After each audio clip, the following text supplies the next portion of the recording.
Hello, everyone. This is Jimmy Kimmel. I'm holding a document right now. Well, not physically, but I've seen it. A classified CIA briefing from 6 days ago. And what's in this document?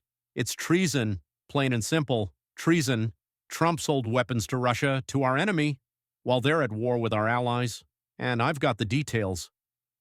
Now, before we get into this, I need you to understand something. What I'm about to tell you is not speculation. This is not a conspiracy theory. This is documented evidence from inside the intelligence community, and I need you to do something for me. Hit that subscribe button for the future and view right now, because this story, what you're about to hear, mainstream media is terrified to touch it. They're afraid of the lawsuits. They're afraid of the backlash.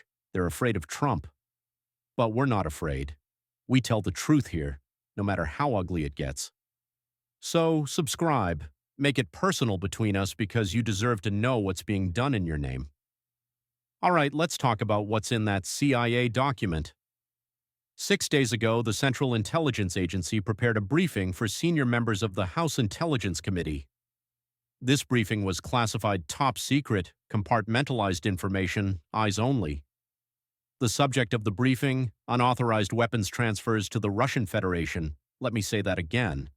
Weapons transfers to Russia, unauthorized. Now, when the CIA says unauthorized, they don't mean illegal in the traditional sense. They mean these transfers were approved by someone who has the authority to approve them, but did so without proper oversight, without congressional notification, and without regard for U.S. law or international treaties. That someone is Donald Trump. Here's what happened. 3 weeks ago, the Department of Defense conducted an inventory audit of NATO stockpiles in Eastern Europe. Standard procedure. They do this quarterly to make sure everything's accounted for. But when they got to a warehouse in Poland, something was wrong. The warehouse was supposed to contain 400 javelin anti-tank missiles, top-of-the-line American weapons, the kind of weapons we've been sending to Ukraine to defend against Russian tanks. But when they opened that warehouse, only 150 javelins were there, 250 missiles gone. Now, at first, Pentagon officials thought this was a paperwork error. Maybe the missiles were transferred to another location and somebody forgot to update the system. It happens. But then they started checking other warehouses. Bulgaria, another 180 Stinger anti-aircraft missiles are missing. Romania, 95 TOW missiles gone. Lithuania, 300 cases of advanced ammunition unaccounted for. All told, over the past 3 months, weapons worth approximately $340 million have disappeared from NATO stockpiles across Eastern Europe, and nobody could explain where they went. So the Pentagon launched an investigation, and what they found, according to my sources, is absolutely stunning. They traced the missing weapons using serial numbers, shipping manifests, and intelligence intercepts. And every single one of those weapons ended up in the same place, Russia. Specifically, they were delivered to a Russian military depot near Rostov-on-Don. That's a city in southern Russia about 60 miles from the Ukrainian border. These American weapons, paid for by American taxpayers, were intended to defend our allies and were sitting in a Russian warehouse. Now, here's where it gets even worse. The CIA started digging into how this happened, who authorized these transfers, who signed off on the paperwork, who arranged the logistics, and the trail led directly to the White House. According to the classified briefing, Trump personally approved these weapons transfers through a series of executive orders that were never made public. He used something called a presidential finding. It's a legal mechanism that allows the president to authorize covert operations without immediate congressional oversight.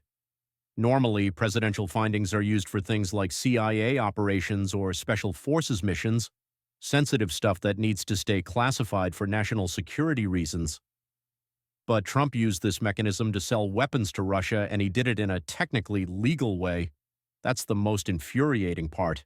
He found a loophole. He exploited it. And now American weapons are in Russian hands. Let me tell you why this matters. Right now, as I'm speaking to you, Russia is at war with Ukraine, our ally, a democratic nation that we've pledged to support. Over the past 3 years, the United States has sent billions of dollars in military aid to Ukraine.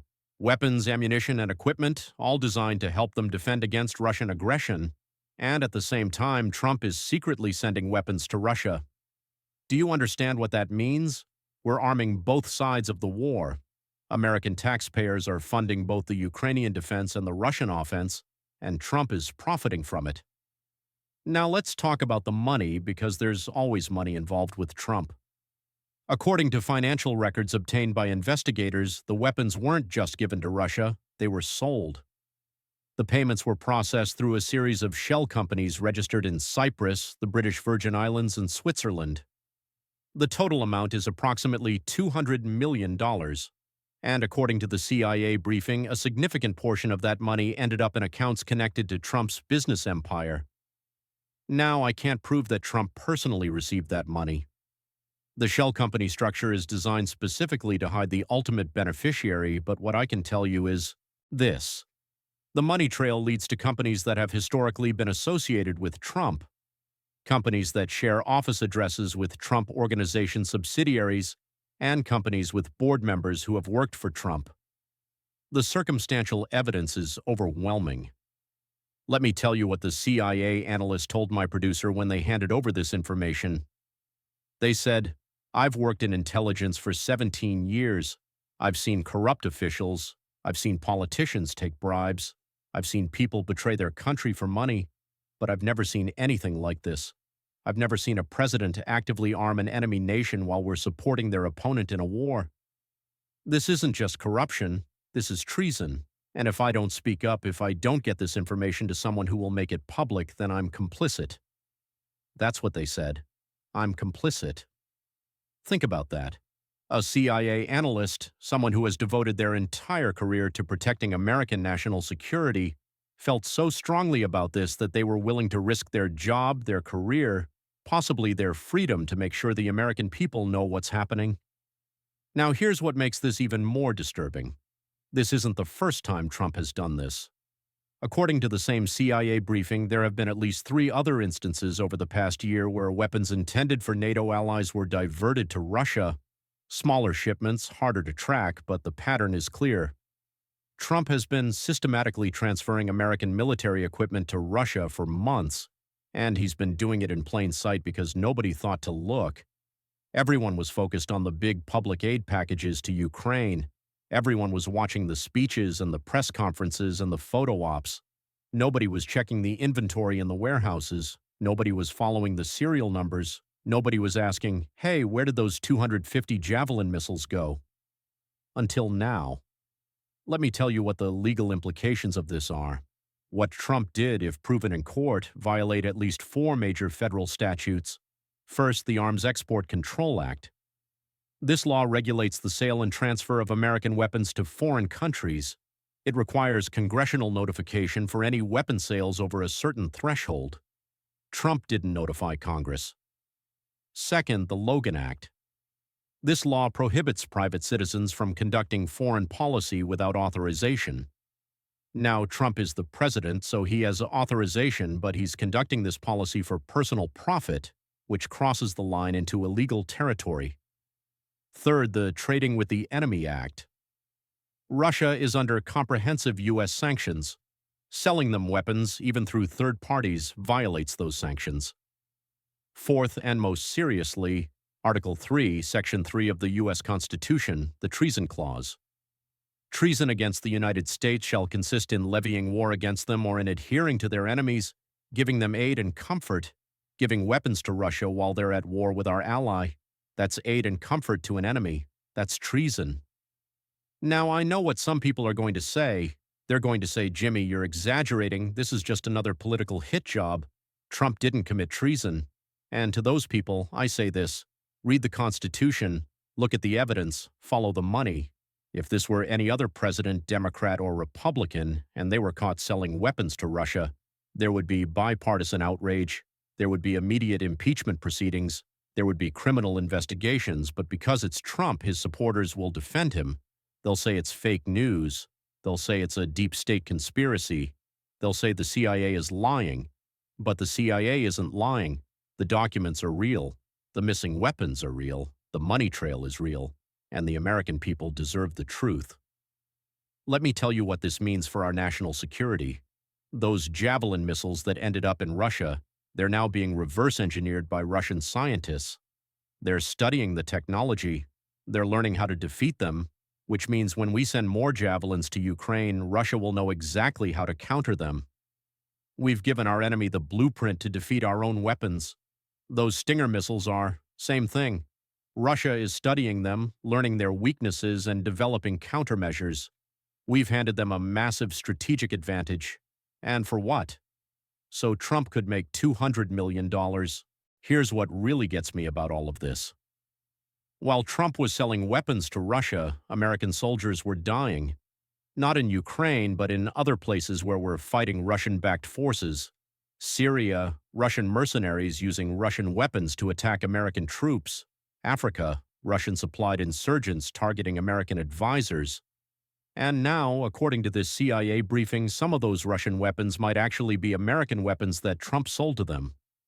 American soldiers are being killed by American weapons. Let that sink in. Let me tell you what's going to happen next. The House Intelligence Committee has this briefing now. They're required by law to investigate. But here's the problem. Republicans control the House, and they've shown time and time again that they're unwilling to hold Trump accountable for anything. They'll probably bury this. They'll classify the investigation. They'll say it's a matter of national security and refuse to make the findings public. Or they'll attack the CIA analyst who leaked this information. They'll call them a traitor. They'll say the leak is the real crime, not what Trump did. That's how this works. Shoot the messenger, ignore the message. But here's what we can do about it. We can demand transparency. We can demand that Congress release the findings of its investigation. We can demand that the Justice Department launch a criminal probe into these weapons transfers. We can demand that independent investigators follow the money trail and determine where that $200 million went. We can refuse to let this story disappear, because if we let Trump get away with this, if we let him sell weapons to our enemies without consequences, then we're saying that the presidency is above the law. We're saying that as long as you're rich and powerful, you can commit treason and nobody will stop you. Let me tell you a story about what's happening in real America. While Trump is making deals with Russia in Georgia, a National Guard, a soldier named Marcus told reporters last week that his unit is running low on equipment. They're training with outdated weapons because the new ones keep getting diverted overseas. He said, we're supposed to be the best equipped military in the world, but I'm training with equipment from the 1990s because somebody decided that other countries need our new stuff more than we do. Marcus doesn't know that some of that new stuff is going to Russia. In California, a Marine veteran named Jessica said she's been waiting 8 months for the VA to approve her disability claim. She's in pain every day. She can't afford her medications. She can't work. Meanwhile, Trump is making $200 million selling weapons to Russia. This is the reality. Regular Americans are suffering while Trump profits from betraying his country. All right, my friend. That's what's in that CIA document. That's what Trump did. That's the treason we're talking about. And now you know. So, what are you going to do with this information? Are you going to share it? Are you going to talk about it? Are you going to demand that your representatives investigate? Or are you going to let Trump get away with it? That choice is yours. But I'll tell you this. If we don't hold him accountable now, if we don't demand justice for this betrayal, then we're complicit too. We're saying it's okay. We're saying we don't care that our president sold weapons to our enemy. And I don't think that's who we are as Americans. Thanks for being here with me. Thanks for caring about the truth. Thanks for understanding that some things are bigger than politics. This isn't about Democrat or Republican. This isn't about left or right. This is about right and wrong, and selling weapons to Russia while they're at war with our ally is wrong. Period. I'll be back soon with more from Future in View. Keep watching, stay informed, stay engaged, and most importantly, stay angry, because that anger, that righteous fury at being betrayed by someone who swore an oath to protect us, that's what's going to drive change. Take care of yourself and your family. Be well, my